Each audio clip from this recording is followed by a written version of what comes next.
Welcome back to Dharmapadam channel. సాధారణంగా ప్రతి ఒక్కరికి, ముఖ్యంగా ఈ కాలం వాళ్ళకి ఏ రోజు ఏ గ్రహానికి ఏ దేవుడికి పూజించుకోవాలనేది చాలా మందికి డౌట్ ఉంటుంది. మరి మనకి అలాంటి డౌట్స్ ని క్లారిటీ ఇవ్వడానికి ప్రవచనకర్త, సరస్వతి ఉపాసకులు, పురోహితులు బ్రహ్మశ్రీ ఆకొండి వెంకట శాస్త్రి గారు మనతో పాటు ఉన్నారు. మరి గురువు గారితో మాట్లాడి మనకున్న చిన్న చిన్న వివరాలు కనుక్కుందాం.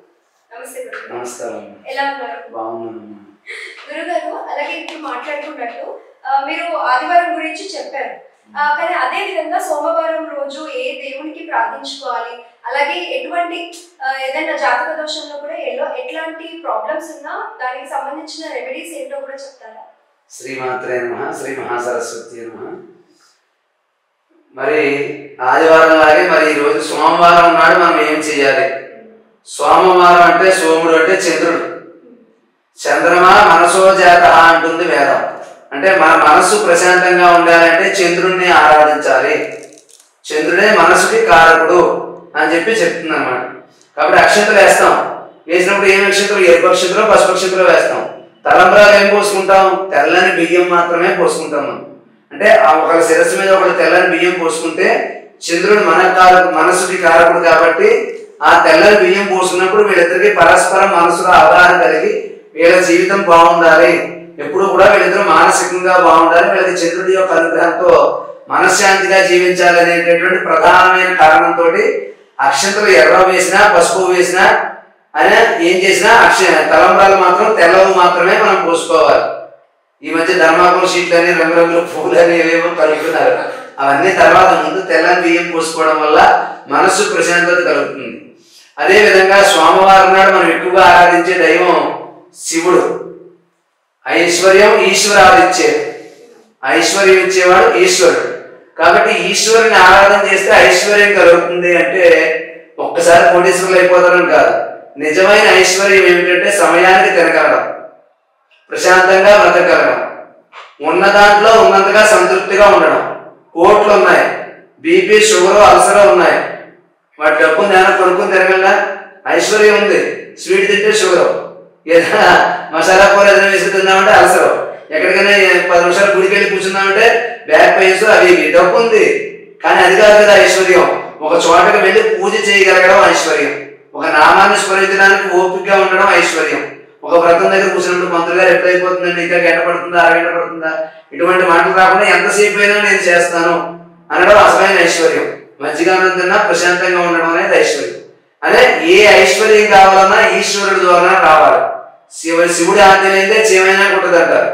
కాబట్టి ఈ శివుడి యొక్క ఆరాధన సోమవారం నాడు చేయడం వల్ల, అంటే శివుడికి శిరస్సు మీద చంద్రుడు ఉంటాడు కదా, అదొక కారణం అన్నమాట.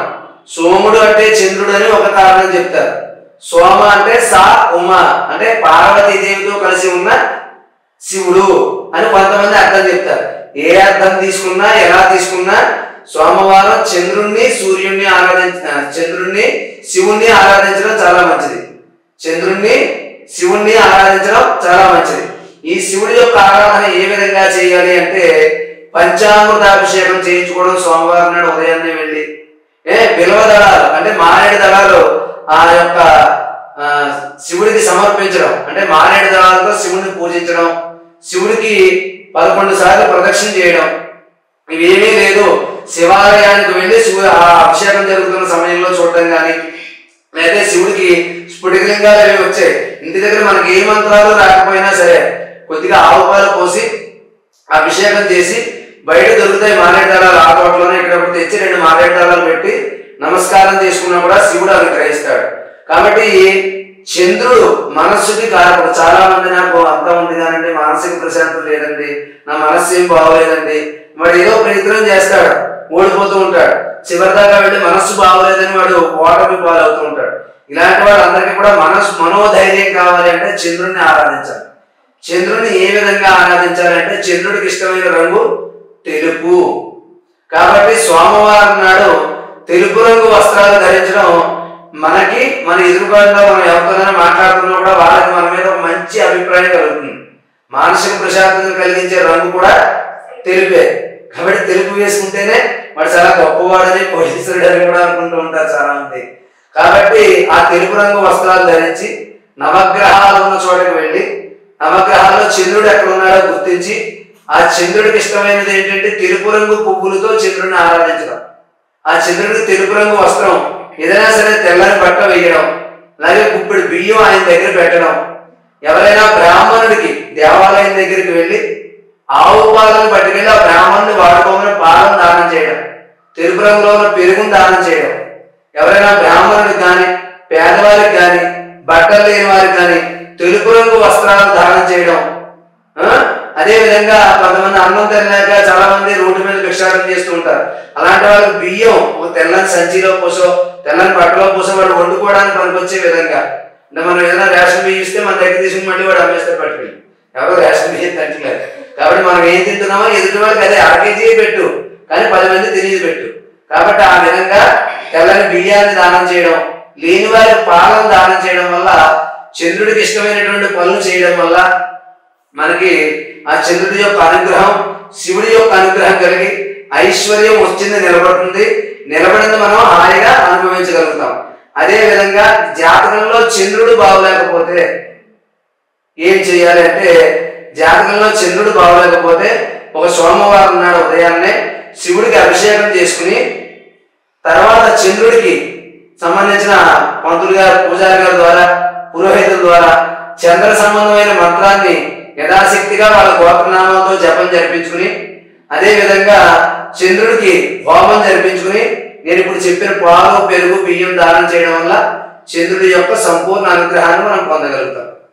అలాగే చంద్రుడికి శివుడికి సంబంధించి ఏ శ్లోకం చదువుకుంటే మంచిది? అదే విధంగా చంద్రుడికి సంబంధించినటువంటి నామాలు ఉంటాయన్నమాట. ఏమీ లేదు, ఓం చంద్రాయ నమః అనుకుని ఏ మంత్రాలు రావో మేము మళ్ళీ గురువు గారి ద్వారా మేము తీసుకోవాలేమో అనుకున్నప్పుడు ఓం చంద్రాయ నమః. అదే విధంగా ఓం అనేది అందరికీ ఉండేది, లేకపోతే ఓం నమ శివాయ పంచాక్షరి మంత్రాన్ని మించింది సోమవారం నాడు ఓం నమ శివాయ మంత్రాన్ని మించిన మంత్రం ఏం లేదు. అదే విధంగా ఇంకా మనకు వచ్చు అంటే శివుడికి సంబంధించినటువంటి లింగాష్టకం కానీ బిల్వాష్టకం కానీ, ఆ శివుడికి సంబంధించినటువంటి ఏ స్తోత్రమైనా సరే, శివ సంబంధమైన స్తోత్రాలు ముందు వినడం నేర్చుకుంటే తర్వాత చదవడం వచ్చేస్తుంది. కాబట్టి మనం ఇంట్లో పూజ చేసుకుంటే కనుక సోమవారం నాడు పార్వతీ పరమేశ్వరుని ఫోటో దగ్గర చిన్నది, ఎక్కువ పెద్ద శివలింగాలు తెస్తే మళ్ళీ మనం నైవేద్యాలు అవి పెట్టాలి. చిన్న శివలింగం తెచ్చి దానికి యథాశక్తిగా నీళ్ళతో కడిగి బొట్టు పెట్టి అక్కడ మారేడు దళాలు పెట్టి అక్కడ పూజని శివుడిని మన ఓం నమ శివాయ జపం చేస్తూ, ఆ జపం అయ్యే వరకు కూడా శివ సంబంధమైన స్తోత్రాలు మనం ఫోన్ ద్వారానో లేకపోతే ఏదో రకంగా పెట్టుకుని వినడం అనేది కూడా మనకి శివానుగ్రహానికి కారణం అవుతుంది. చంద్రుడికి శివుడికి సంబంధించి ఏ నైవేద్యం చేసి పెడితే మంచి ఫలితం లభిస్తుంది? అది చాలా మంచి ప్రశ్న. శివుడికి ఎక్కువగా చంద్రుడికి శివుడికి కూడా పాయసం నైవేద్యం చేయడం వల్ల మంచిది అనమాట. ఎందుకంటే వాళ్ళిద్దరికి పాలతో అభిషేకం చేస్తాం. అది తెలుపు రంగు, చంద్రుడికి ఇష్టమైనది తెలిపే కదా. కాబట్టి పాలు బియ్యంతో ఉంటే తెల్లని బియ్యం, మన బియ్యం ఉంటాయి కదా, బియ్యం పాలు పంచదార వాటితో నైవేద్యం ప్రసాదం తయారు చేసి అటు శివుడికి ఇటు చంద్రుడికి కూడా నైవేద్యం చేయడం వల్ల అంతా తెలుపు రంగు మీద ఉండడం మంచిది అనమాట.